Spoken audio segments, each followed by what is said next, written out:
कल्पना कीजिए प्रशांत महासागर का पानी का तापमान अचानक बढ़ने लगे तो, और उसकी असर हजारों किलोमीटर दूर अफ्रीका, भारत, ऑस्ट्रेलिया जैसे देशों पर हो तो। कहीं भयंकर सूखा पड़ जाए तो कहीं विनाशकारी बाढ़ ही आ जाए, जंगलों में आग लगने लगे और दुनिया भर का मौसम बदल ही जाए, तापमान ही बढ़ जाए तो।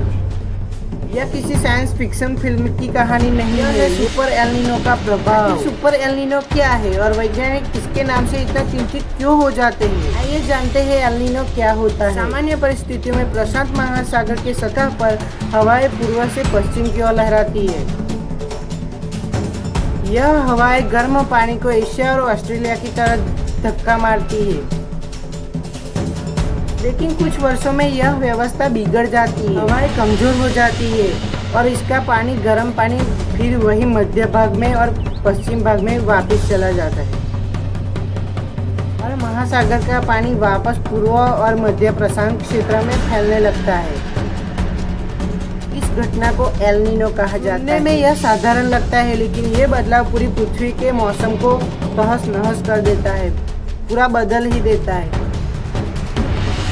हर एल नीनो समान नहीं होता, कुछ कमजोर होते हैं तो कुछ सामान्य, और कुछ इतने शक्तिशाली कि उसे सुपर एल नीनो कहा जाता है। जब समुद्र के सतह का पानी का तापमान अधिक बढ़ जाता है तो मौसम पर इसका प्रभाव चालू हो जाता है, तब उसे सुपर एल नीनो माना जाता है। इसमें 1982, 1997 और 2015 के एल नीनो को दुनिया के सबसे शक्तिशाली घटनाओं में गिना जाता है। इन वर्षों में दुनिया भर में मौसम के रिकॉर्ड टूट गए थे। एल नीनो केवल समुद्र के पानी को गर्म ही नहीं करता है, लेकिन ये दुनिया के मौसम को ही हिला देता है। भारत में मानसून कमजोर पड़ जाता है और ऑस्ट्रेलिया में सूखा पड़ जाता है। दक्षिण अमेरिका में अत्यधिक बारिश हो सकती है। अफ्रीका के कुछ हिस्सों में खाद्य संकट पैदा हो सकते हैं। यानी एक महासागर में होने वाला बदलाव पूरी दुनिया को प्रभावित कर सकता है। इसलिए वैज्ञानिक इसे ग्रह स्तरीय घटना मानते हैं। 1997-98 का जो एल नीनो था वो शक्तिशाली एल नीनो में से गिना जाता है। दुनिया में बाढ़, सूखा और तूफानों की संख्या अत्यधिक बढ़ गई।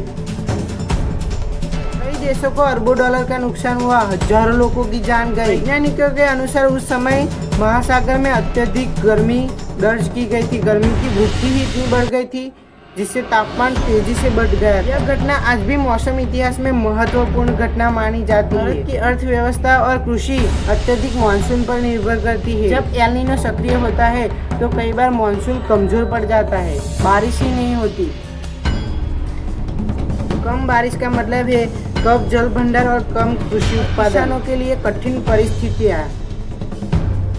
हालांकि हर एल नीनो वर्ष में एक जैसा प्रभाव नहीं होता, कई अन्य कारण भी मौसम को प्रभावित कर सकते हैं। यदि मौसम वैज्ञानिक एल नीनो पर अपनी नजर रखते हैं। आज पृथ्वी का औसत तापमान लगातार बढ़ ही रहा है, महासागर भी पहले की तुलना में और गर्म हो रहे हैं। वैज्ञानिकों का मानना है कि जलवायु परिवर्तन आगे अत्यधिक सुपर एल नीनो की घटनाओं को बढ़ा सकता है और फिर एल नीनो आते ही रहेंगे।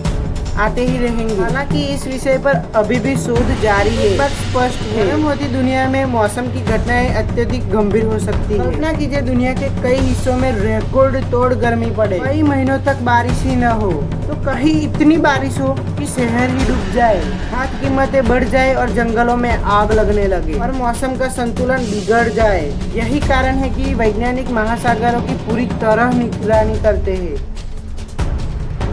हमें याद दिलाता है कि पृथ्वी की जलवायु कितनी जटिल है और कितनी आपस में जुड़ी हुई है। प्रशांत महासागर में होने वाला एक बदलाव दुनिया के दूसरे छोर पर रहने वाले लोगों को भी हैरान कर सकता है, उन्हें भी प्रभावित कर सकता है। यही बात इस घटना को और भी महत्वपूर्ण बनाती है। अगर आपको यह जानकारी अच्छी लगी हो तो वीडियो को लाइक और चैनल को सब्सक्राइब जरूर कीजिए। मिलते हैं अगली वीडियो में, कुछ ऐसा ही लेकर आएंगे।